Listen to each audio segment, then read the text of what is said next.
Hello and welcome to episode 106 of On My Studio Table. If you watched my video last week, you would have noticed something a bit unusual about it. I was actually quite upset when we sat down to watch it at 7 p.m. on Saturday night, but I've realised that there's a funny side to it now. What happened was, in between my making my video and uploading it to YouTube, the bits that showed me in it were upside down. The rest of it was fine. Everything was the right way up, but for some reason I was turned upside down in last week's video. And I have tried to upload a new version of it, hopefully the right way up, 3 times since then, and it just wouldn't upload. And I think our internet has also been a bit dodgy lately, which it can be sometimes. So I'm going to leave it as it is. I've put upside down in the title of the video, and if you haven't seen it, feel free to watch it. I hope you can still take note of what the things that I'm saying, and hopefully they will still be enjoyable. But the rest of it, as I said, is the right way up. I do live down under, but that was taking things to a ridiculous level, I think. The other things I want to share with you today are an update on the summer residency in Georgia near Ukraine and Russia. Also our art shed, the things that I've been working on over this past week, and some new experiments. One of the things that we all hesitate to do is to cut up our artwork, even if it's artwork that we're not very happy with. So I got the courage to do that this week, and I'll show you how I did that. Because what you can do, of course, is make new artwork out of it, and sometimes that turns out better than the original piece would have been. Thank you so much for joining me. If you want to support me, I do have a Ko-fi account and also Gone Rustic VIPs, although I have put Gone Rustic VIP memberships on hold at the moment. The reason is that the postage has gone to such an astronomical level that even sending off a piece of fabric overseas cost me nearly $30 Australian last week. So I'm going to have to rethink what to do about the welcome gift that I give to VIP members when they join up. If you have any suggestions, please put them in the comments.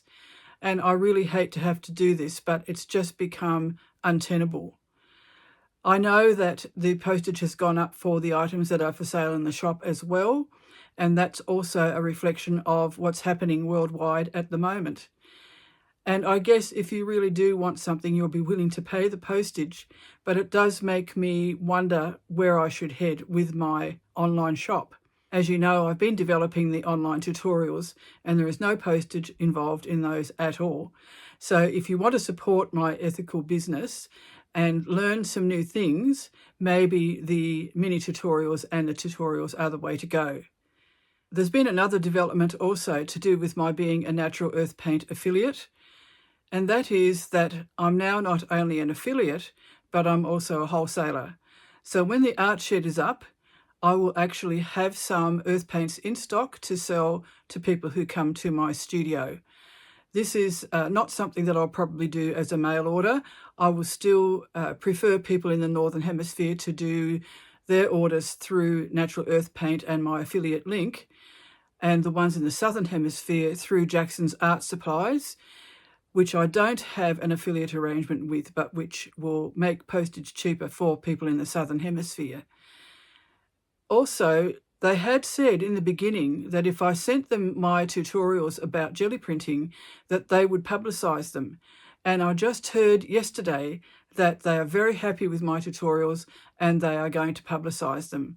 So that's really wonderful. That means I will have more students learning my techniques for jelly plate printing. So it's just interesting what is happening in my life at the moment. I'm 72 years old, the opportunities are still there, and I find that so fascinating. With the Georgia residency, I have had confirmation that I've been accepted as one of the 20 artists in the second group in August, and the whole itinerary just absolutely sounds wonderful. I've also looked at getting a passport. You can, for certain reasons, get one in a few days. Generally, it takes quite a bit longer than that. But the other problem is that we are starting our art shed building on the 6th of July. And I really feel I need to be here for that process. And in August, we will still be working on it, of course. So what I've done is I've asked them if they would defer my residency till next year. giving the reasons, of course, that I've just told you. The other thing, of course, is that a passport isn't cheap. I looked at it and it's between $400 and $500, and that's not something that most people can find in 5 minutes, which is what it feels like with the artist residency coming up in August. So hopefully they will understand. They can say no, of course, and I'm happy to accept that. I don't worry too much about the political side of things. I have been told by family that really we are not young anymore, which we're not, and we know that, and maybe we should have a younger person come along, and we're open to that, of course, too, but we'll just wait and see what happens.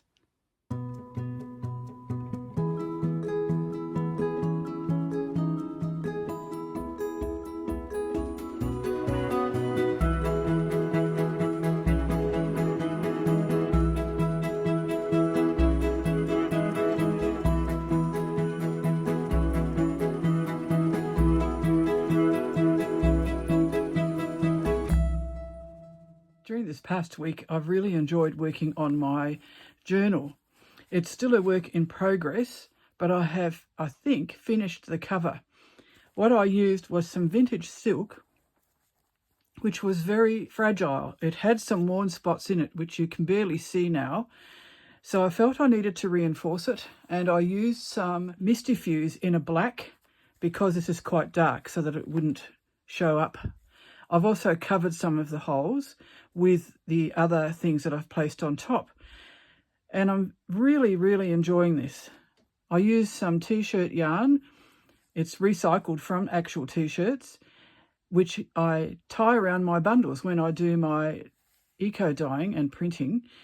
And that's made some lovely loopy sort of shapes on here. And then I've outlined them with some running stitch. I've used various colours, but I've kept the palette quite muted. This is actually a soft greeny grey, that's a cream, and this is a variegated one that has all the colours in it that are in this journal cover. This is some linen, some cotton gauze, a piece of table napkin or something like that, which someone gave me, and I've been using pieces in various artworks. Some naturally dyed fabric, I think, from that piece. This was a seam, so you can still see where the stitching was and where this was folded over and where it's partially faded on one side, which I really liked. And then the back, I wanted it to reflect the front, but I didn't want it to be the same. So I've looped a piece of the t-shirt yarn again, used some other pieces from my scrap basket, and mostly kept them the shape that they were. All of the fabrics are naturally dyed or printed except this one. This is a piece of sari silk, which I would have got, I think, from the Thread Studio in Western Australia. The buttons are from my button collection. I have a lot of buttons in blacks, whites, and other neutral colours, which I use a lot. And as I said, I just kept the stitching simple. I didn't want to cover up the background too much with the applique either, so I've left lots of it showing. As I mentioned, I reinforced it with some black Misty Fuse, which is a fusible interfacing without paper. And what I've done is I've lined it with some eco-printed cotton. This I think I used for either an iron or a tannin blanket in another bundle. And I'm leaving the stitching exposed on the back, but I probably will face the edges, so the facing will come to the back, to the inside. And I'll use scraps of my naturally dyed and printed fabric for that. The signatures are rusted and tea-dyed papers, using a method that Catherine Chambers has on her channel. So the next thing is to put it together. I'm waiting to see Catherine's video, which I haven't caught up with yet, the one that she shares on Friday. She calls it Freedom Friday, and she's doing her cover too at the moment. And then hopefully what she will tell us in the latest video is how we should put it together. I have ideas about how I would like to put it together, but I want to wait and see if there's another technique that I can learn. So that's been a lovely part of the past week. I've really, really enjoyed it. Now, when I made the signatures, I had papers left that I didn't use. So what I've done is I've made this tiny little book out of it.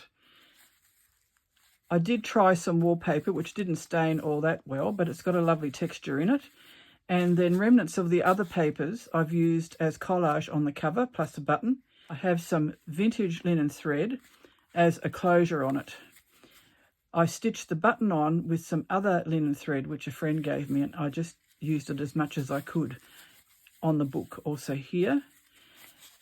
And I cut the brown paper bag that I used for this into two parts. One part became an accordion section that folds out. It has the red of the original bag with the address of the bookshop on it, which I thought was interesting, seeing it's a book. And then the other piece I cut up and then cut it in various places, and I stitched together some bits so that they become pockets. So you've got a little pocket there and a little pocket there, and then when you turn it over, there's also two pockets in the bottom. Just wrap it up again. It just goes around the button to hold it, and I'd put a little knot on the end just so it's got a little bit of structure there. I might make something else out of these papers too, of course. This will be something that I'm keeping. I just want to do this for my own enjoyment.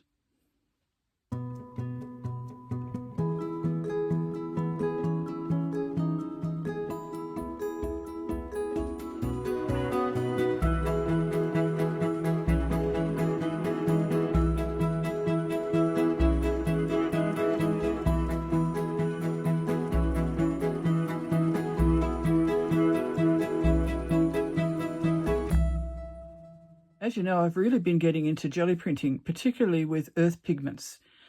I mentioned before that I've become an affiliate of Natural Earth Paints. So in the Northern Hemisphere, I have put a link for you to be able to order, and I'll be able to earn a commission. In the Southern Hemisphere, I've put a link to Jackson's Art Supplies. I don't earn a commission from them, but it will be much cheaper for postage for my Australian subscribers, or those in the Southern Hemisphere, generally speaking. These are some that I did that I didn't share with you last week, but I experimented with some things from the kitchen.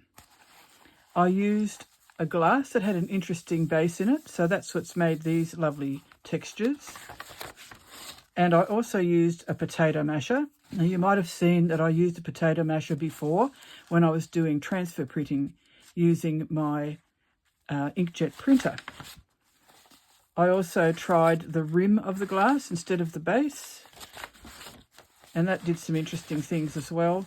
More potato masher, and that was the pickup sheet, so there's a positive and a negative print. You can see the colours that were left on the plate transferred onto there.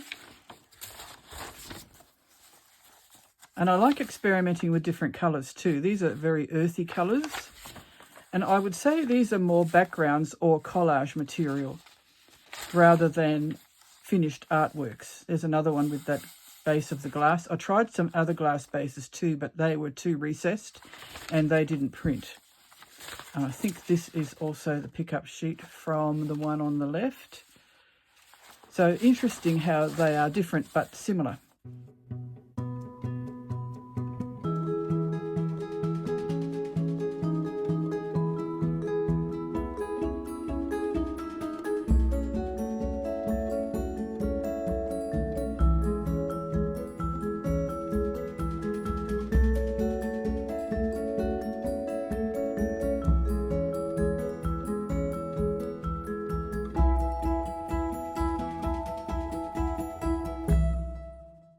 The other thing, as you know, is that I love to use my roll-off papers. So these are the papers where I clean my roller if it's got too much paint on it, or I'm finished filling the jelly plate with paint. And then I like to print over the top. So with this one, I printed over the top with a large piece of bubble wrap. And then I cut out some templates from a mailing envelope. It's kind of a plasticky material, quite a thick plastic. And I was hoping to do positive and negative prints, but I ended up getting mostly the positive prints. The negative ones didn't do much, mainly because the plastic made the paint underneath bead, and when I took it off, it didn't really make much of a print. And this one is one that did kind of work, and I do quite like that, but others, they didn't really work. I also cut a spiral shape, This one I didn't do any background at all over the top of the roll-off sheet. I just did the spiral. Again, using my cutouts from the post bag. And these were the positive prints that I took off after taking the negative print. Very pale, but still interesting. And they change so much according to the colour that's in the background. I really like that. This one is one I do like. The gold's really made it shine, hasn't it? And that's the same, but with a different background, so that's changed the appearance of it. And this one, faint, but still interesting. I do like this one too. The gold and silver paint is quite thick. And it's hard to realise that these are earth pigments, but they've been mixed with mica, so that's also a natural product, so they're still a natural paint. And then a glimmer of the gold and silver on that one. This one is also gold and silver in the background. And this one, and you can see that that had a potato masher print on it. I think I was just cleaning the potato masher. But the purple and gold and silver really make a nice combination, or the blue and gold and silver. And then this one hasn't been done at all, so it's just got the roll-off from the gold and silver. So these are interesting. Some of them I think are standalone pieces. Some of them may need some collage, and I am thinking about how to stitch them, possibly by machine.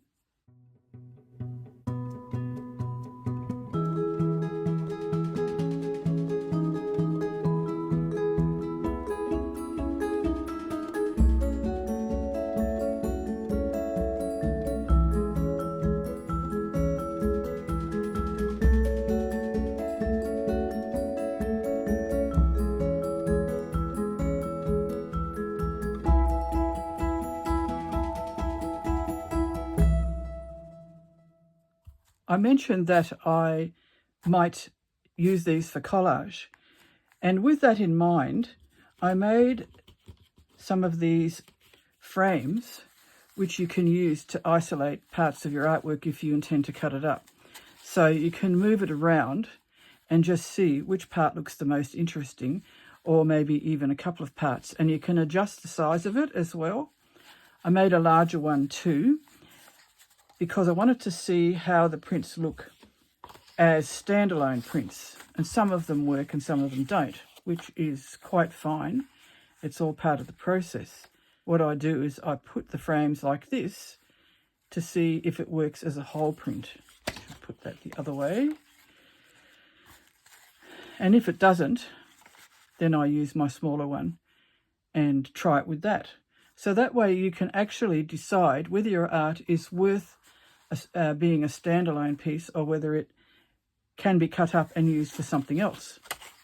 Sometimes we get a bit precious about our artwork, and it's really, really hard to come to the point where we can cut them out or cut them up. And I think that applies to me too. I had to think about this for a while. Some of these I'm going to upload as PDFs or JPEGs, quality JPEGs, so that you can download them for your own use to print onto paper or to cloth. But some of them I need to use for my own arts practice, and I do want to do that. And I'm just thinking about ways to do that. So this morning, in my dressing gown, I actually did that to a set of 3 of my prints. I experimented with my little frame templates to see how I would cut up batch 14 of my jelly prints. But in the end, I didn't do it that way. What I did was I cut them up into a certain size so that they would fit into this accordion book. This is a Cardi paper accordion book. It has a beautiful texture. I often eco print on them as well. But this one I wanted to use as it is for a background. And I thought I really would like to use my jelly prints on this, but how to do it. So I've had to think about it for a little while, and I ended up cutting 3 up. So this is the leftover pile, which can be used for collage for other jelly prints. And these are the ones that I'm going to incorporate into the accordion book.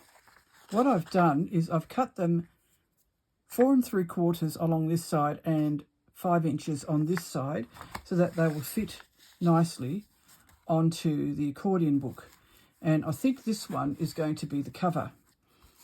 I've also thought of a name for this series. They remind me of the sun. The stamp that I have really made a lovely imprint into the earth paints on the jelly plate. I also used some paper masks in triangles, cardboard, corrugated cardboard as a stamp, and just generally experimenting. So I was thinking of the name of Icarus. Icarus is based on a Greek myth, which is about a young man whose father invented how to fly with some wings that he made from wax.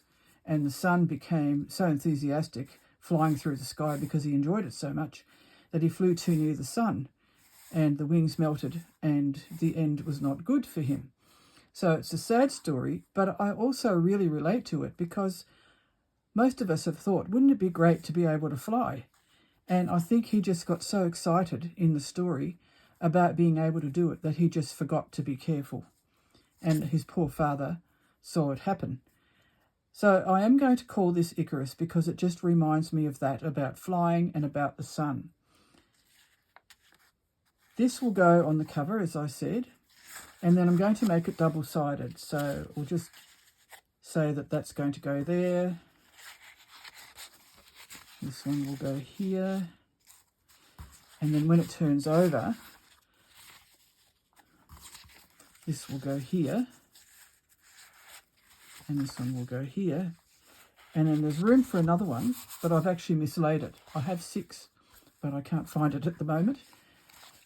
Hopefully it will turn up. So that's my plan. I'm not sure what I'm going to do on the opposite page, this side.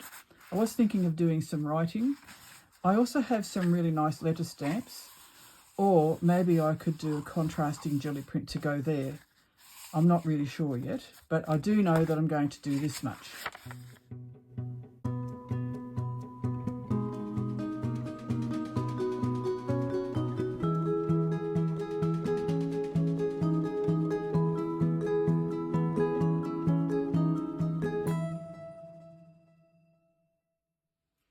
I've been enjoying experimenting with printing on cloth as well, as you know if you saw my last video. And I mentioned that I would be giving some of them a wash and compare the results. I've used 2 different binders. One was a natural acrylic medium, which I purchased from the Natural Earth Paints company, and the other was a binder that I made, which I'm using a lot on paper. The difference was amazing. I did wash one of these pieces. You cannot tell the difference. It was this one that I washed. It is exactly as it was when I first washed it. And this is the natural acrylic medium that I bought, which behaves like just a normal gel medium or something like that. But the next experiment was very different, as you will see. Look at that. So obviously the mixture that I make is great for paper, and it doesn't deteriorate at all on paper, but on cloth it does not bond to the cloth well enough. I must say that the natural acrylic medium still has a very nice feel or hand to the fabric. I didn't really want to add textile medium. In fact, I gave away my textile medium because I want to use all natural products. You can feel that it's there, but it's very flexible and I'm sure it will be easy to stitch through. So that's my washing experiment. I only hand washed. I used an ecologically friendly detergent for sensitive skin, which I thought might be gentle, and hand washed it in lukewarm water, rinsed it, and a lot of colour came off that one. Nothing came off these others.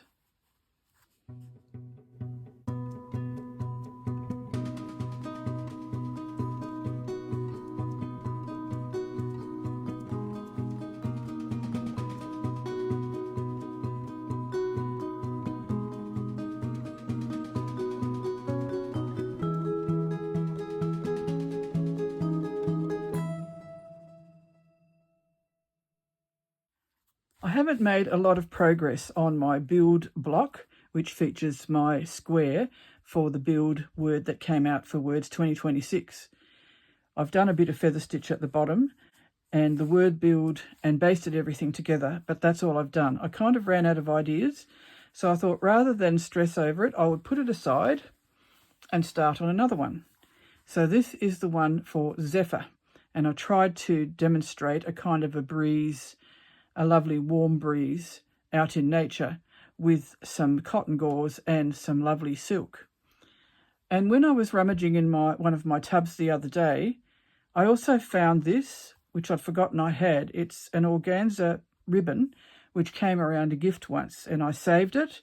So I just loosely draped it around and attached it with French knots here and there in a soft greeny grey.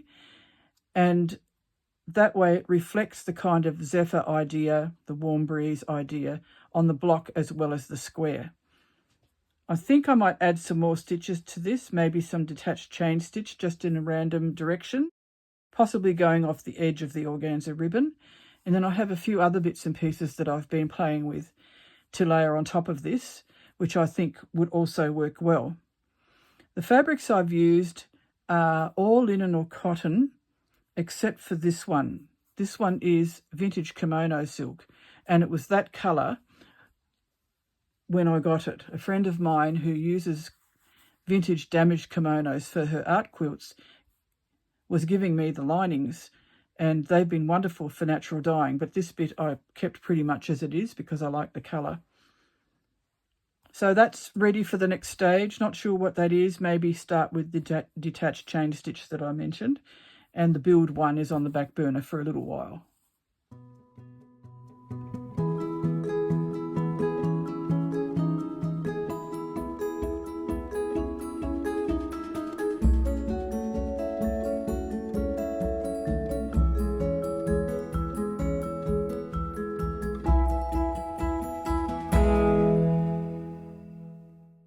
I actually did my elegant square pretty early.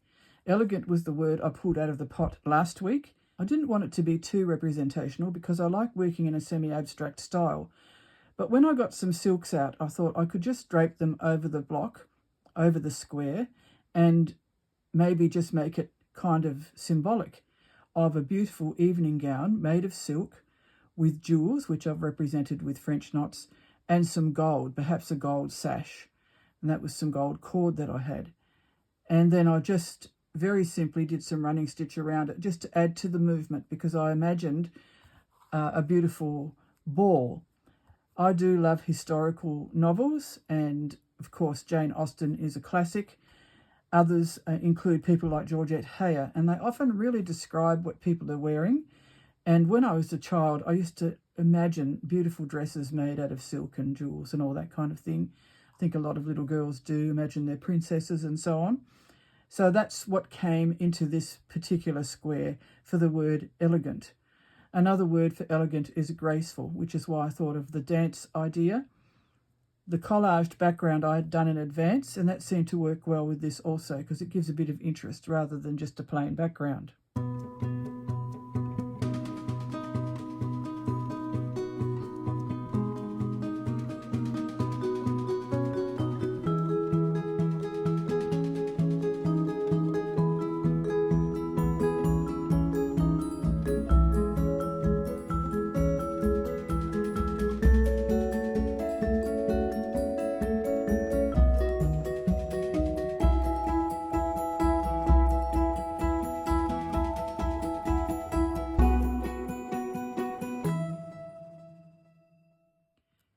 Now to draw out the word for this week, which is week 26, which is halfway through the year.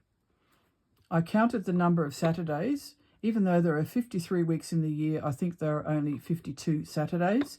So I'm going to stick to the 52 weeks, and I have 52 words in this pot. So we'll just have a rummage again and pull one out.